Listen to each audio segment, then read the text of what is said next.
Welcome to another episode of the Eunice Ajim Show. I am your host, Eunice Ajim, and today we are going to be looking at other sources of capital beyond venture capital.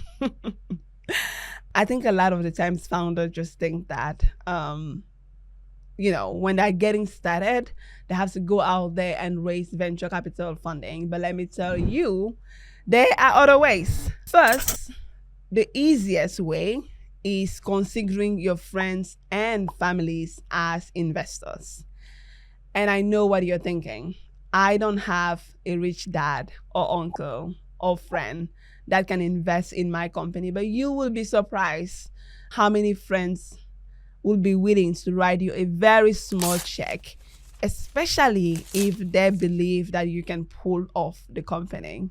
That is always like my first option. I'm like, when you're ready, after bootstrapping, which we're going to look at next, when you're ready to go out there and actually look for funding, I think first approaching your parents. That's what a lot of white people do. That's what I think we can always try.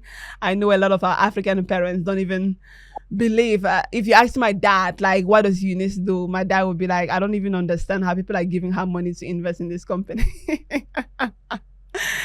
My dad would be like, what is she investing in? Like apps? Like, that's so used to traditional businesses that it will be very difficult for them to understand. But you will be surprised. There might be actually relatives out there that fully understand your mission and are willing to help you, at least with some working capital. It doesn't have to be big investments. And I think sometimes we get so caught up, especially in the African market and the sort of ecosystem that I've realized in the last few years. We get so caught up with a few $1 million raises that we forget that the average salary in most African countries is $100 or $200. And I love this conversation. I was saying that we get caught up so much as founders, right? Like when you're a founder, you have an idea and you're thinking about, let's say, raising from your friends and families. Sometimes we get caught up in the $500,000 raise, the $1 million, the $5 million raise, that we forget that the average salary for most Africans, the average is $100 to $200. So you don't need 1 million. You don't need 500,000. You could do really well with a 10K or 25K just to like kickstart things and like get you moving. Can we all agree? Especially you can get maybe like a software engineer that maybe just got out of like a boot camp or something. You could probably get them for like 500 because they're trying to build the experience, right? Like if you had $10,000 and you can get 2 engineers and maybe like 1 marketing person and 1 XY, that is at least a 6-month runway. You should build enough with that much money to be able to like go out and find some customers, get more income coming in, and then use that to go to the next raise and the next raise and the next raise. You don't always need the big working capital. That's why sometimes it's like always good to like consider friends and family. And it's not one family member that will give you that $10,000. Maybe you go to like a lot of your family members that will give you $500 here, 1,000 there. You put it into an SPV. Maybe it's not even structured well, and then you just get going. And then when you raise an actual round, you can say, okay, all of these people, I've put them in a pile, and they can get this much equity based off like the first official rounds that I'm fundraising for.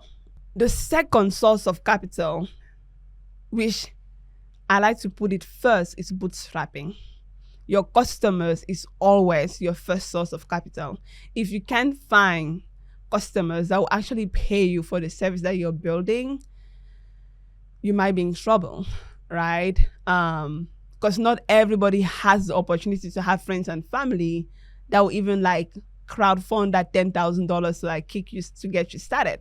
So bootstrapping, finding customers, and if you can't find customers, then maybe you shouldn't be solving the problem that you're solving because you don't even know where those people hang out. So bootstrapping is always the first and foremost source of capital for any startup founder.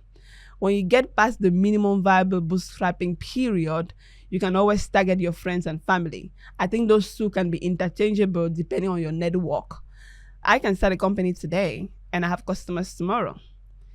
And you want to like be able to like raise enough money from those customers to continue to like build your product. But let's say you really need capital for you to even like build that minimum viable product.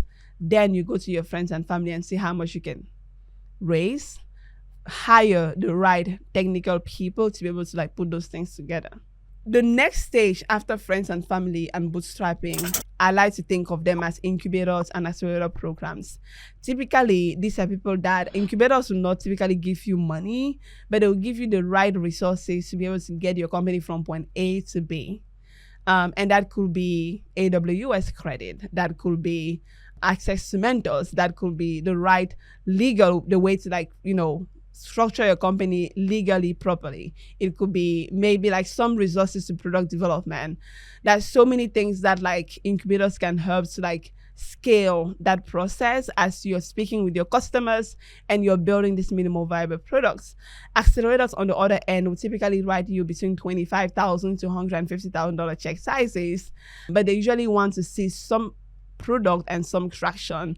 And typically like that bootstrapping, that friends and family rounds, that incubator, all of those resources combined together should get you enough for you to go and apply for an accelerator program and get a lot more capital. Now we're talking 25 to 150K versus 0 to 10K to get you to the next life cycle of your funding round process. From there, you can also target angel investors. Those are probably the next best people to reach out to. Again, these are people in your network. They might not be friends or family, but it could be angel groups. It could be like just like investors on the internet.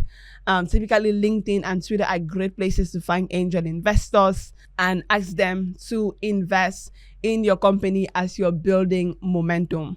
Another source of funding is crowdfunding. I think people tend to neglect crowdfunding, but when we're doing our pitch competition last week, one of the founders was so good with her pitch. So many people could relate to her story.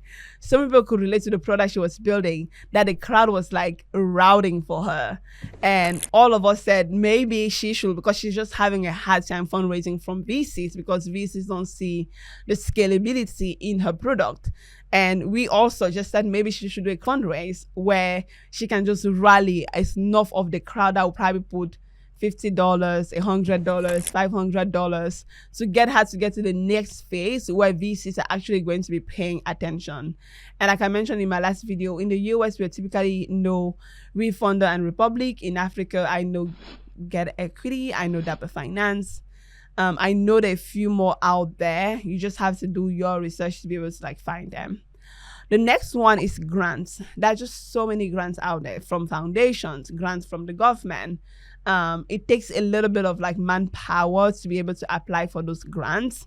But if done properly, you might be able to get free money. I mean, even Google for Startup, people don't realize it, but like they don't actually like invest equity.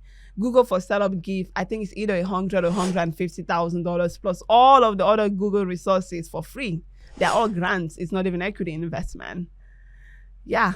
And there are a lot of them out there. There's a lot of platform, corporates, government, Tony Olumelu Foundation. Like there are a lot of platforms out there that you can easily get anything between $5,000 to $100,000 in free money to be able to like scale your startup. The next one is a little bit harder. It's loans or debt financing. That is the hardest one to find or to get access to, because typically, I know for the US, it's actually very difficult to get a loan from the bank for you to like build a business. Typically, the bank likes to see assets and they like to see cash flow for them to give you a grant, for them to give you a loan. So if you are getting to the stage where you actually have enough revenue, you have some sort of like business that is growing, and you have a very difficult time to raise VC money for one reason or the other, because guess what? Not every company is VC backable. There's so many amazing companies out there that will probably never be able to get VC funding, but it's a good growing business. And in situations like this, you can either get private debt from the bank Or there are a lot of microfinance and microlending companies popping up everywhere across Nigeria. In fact, so many microlending businesses popping up as startups that are just microlending businesses. And if you find the right one, you might be able to get working capital to be able to advance your company that is outside of venture capital. Okay. Are you ready to raise capital that is not VC? I think I shared as many resources and many alternatives that are outside of the typical VC space. Until next time, I hope that you are living the best version of your African dream. Have a blessed day.